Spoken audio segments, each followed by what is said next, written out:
Well, Jaymie, thanks for joining us today. We wanted to get a little more perspective on what's going on with Digital Dealer now because we hear there's a lot of changes happening.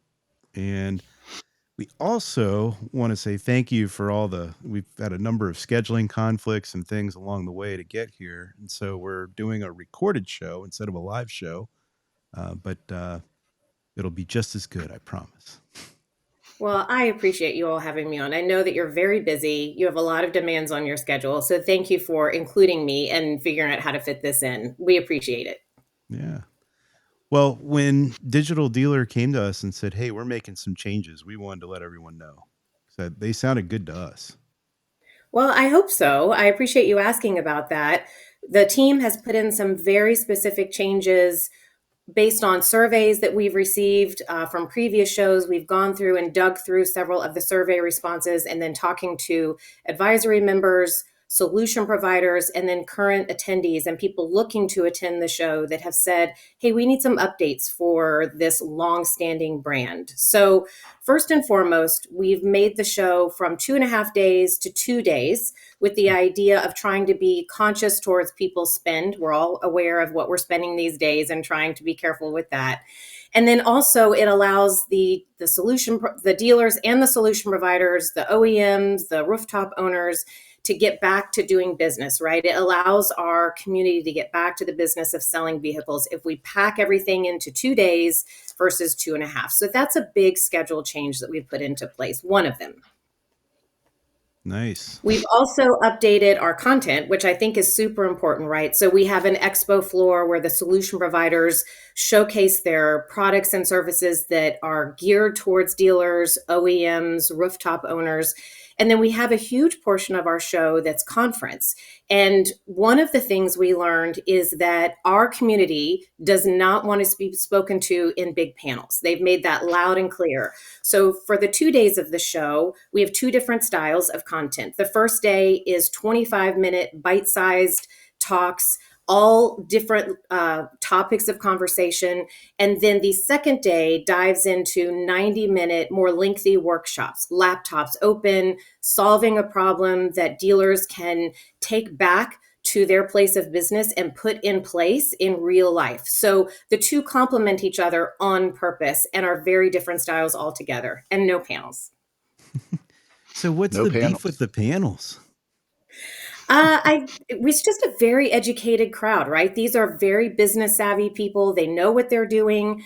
They want answers quickly, and they just don't want to be talked at by a whole group of people. So I think if we're able to put real life solutions in front of them with these 90-minute workshops, then they can collaborate. There's talking going on. You're not being talked at. You're interacting with the crowd, with the speakers, if you will, which seems a much more interactive approach to take. So we hope that our audience will enjoy it. Interesting. Yeah. Yeah. And then, Yeah, I remember some of those panels. Right? Yes. I think we've all Sometimes sat some through some panels. hostility would come So about. we're obviously yeah, exactly. I think we're all curious to see what the feedback is. It'll be our first time doing it. And then the goal is to really support the auto community. So we want to do what's best for this particular group of people and maximize their time at the show. so Perfect. speaking of maximizing time, these 90-minute workshops, what if I want to go to this, two of them that happen to be scheduled at the same time? That's That's a still tough a, one. That is a yeah. tough one. That's a good question. I will say we have gone this year from quantity to quality, right? So we had a lot of things in previous years going on at one time. So if I was an audience member and I had, I don't know, maybe 10 panels or 10 conversations to choose from, which I would feel like I was missing out on all of the other things. We have pared this down to 4 sessions taking place at one time. You will probably miss out on on maybe one of the things that you're looking for, but we hope to make that choice a little clear, right? So that you don't have so many to choose from, but the quality is higher in what you're learning in that 90-minute session or the 25-minute session. Gotcha. Makes sense. Makes sense. That those And those then we've can be also fun. deconflicted our expo halls, right? To further answer that question a little bit, our our audience members they can't be in two places at once. That would be fantastic if they could be, but they can't. So we deconflicted the conference and the expo hall time completely. So for example, when the expo hall is open, we want our members on the show floor interacting with the solution providers, talking, networking, that type.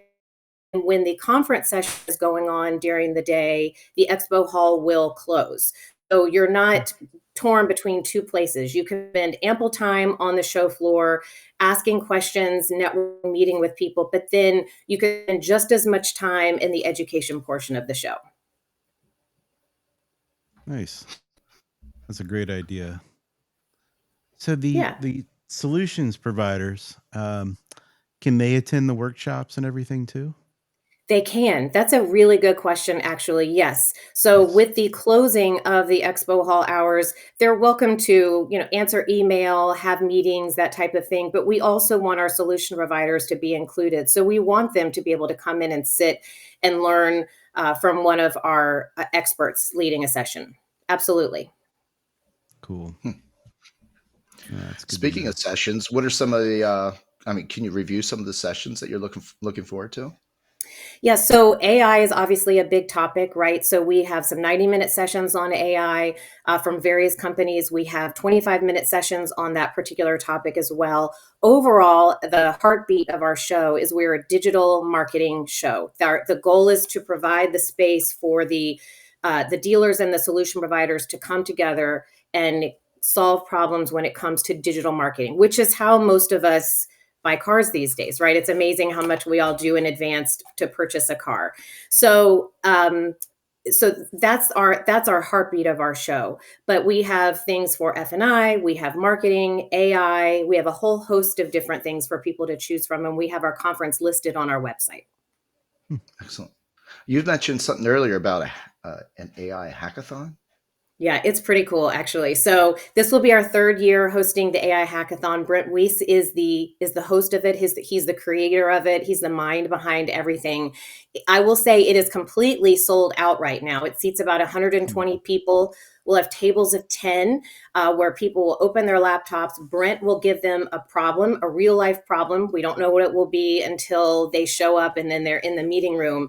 But they compete, these tables of 10, to see who can solve the problem, what's the best solution, that type of thing. But then even for our folks who don't win, the tables who don't win, they're still learning something and gaining something along the way in that AI process. The winner will receive WWE, WWF type belt at the end of the show. We'll present it on the final day in the expo hall. Nice. Is it signed by anyone? We can come up with that. Yeah, they're always fun. I've been a part of at the time, not AI hackathons, but different type of hackathons where we had to come up with a solution to a particular problem. It was always fun. Matter of fact, I felt good because I was 2 out of the 3. I was on the two winning teams out of the 3 opportunities. Were you really? Congratulations. Yeah. Good for you. I don't think it had anything to do with me, though. It might have. If it's 2 out of 3, I would say the only thing it had to do with me was just picking the right people to be on my team. That is half the battle in life, I think, definitely. For sure. So yeah, so those are some of the big changes we've put in place. We've added a stage to our expo hall floor. So we've made some changes in the expo hall floor for anyone who looks online at our floor plan or when you come visit us in real life. Our eating area is called the pit stop. We want people to come in and eat and network on the floor during lunch both days. And then we've added a dealer tech live stage to the expo floor. That is the only exception to content going on during expo hours. So there are 10 sessions that will take place on that stage, 20 minutes each. Solution providers have the opportunity to get up and give an educated viewpoint on what their solution provides, broader than just their solution though, right? So really, how does it fit in the entire industry? Still educational focused. So those are a couple of the changes we've made for the expo floor to keep things moving and keep things busy. And then we'll close the day, both days, with a happy hour. We want to celebrate both days, good, successful days, hopefully in terms of networking, what people are learning, our solution providers getting out and meeting various dealers. So we'll close the day with a happy hour, which seems perfect for our community to get involved in. Yep, agreed. Yeah. Are there actual dealer-led sessions? Because I know a There lot of are. times you get a discourse, you're hearing from the vendors, and there's always going to be some type of bias pitch, even if it's not intentional. It still happens, of course. But I always found the value of speaking with other dealerships, and of course, some dealerships don't want to share that information. They sort of want to keep it close to themselves. But as Alex and I, we've always agreed that just share the information. There's only going to be a percentage of people that actually implement it. So, just don't be afraid to share. So, No, you're right. That we will have dealer-led sessions. So we have a mix of the solution provider-led sessions and then plenty of dealers that are getting up as well. And then in addition, some of our solution providers are bringing in a dealer to offer that neutral viewpoint, if you will, right? A real life experience viewpoint. So if I'm a solution provider, I have a dealer up with me, talking with the crowd, interacting with the crowd, that type of thing. So, and you're right, there can be a little bit of a natural bias from a solution provider's point of view. We've worked very hard to strip a lot of that away so that our solution providers, they're smart, they know what they're doing, they're great in their industry, so that they can speak at a broad level, more than just what they have, but at a broad level to help the auto community at large. excellent. Perfect. Excellent. Also, took notice there's a women's meetup. Is this Yeah, so exclusively for women only? no, we include everybody. We include everybody. So, it started out as a way for women to meet up, talk about being in the auto business. What are they doing? What are their successes? How are they thriving in the industry? So this will take place on the first day in our pit stop. We welcome everybody because all points of view are super important, and it's labeled the women's meetup because we want to meet other women in this community, but it's definitely for everybody to be involved. Great. And, Sounds like and a who, great idea. it does, for sure. Jaymie, who is the target audience of Digital Dealer these days? So you mentioned there's F&I sessions. So would a dealer be bringing their finance manager?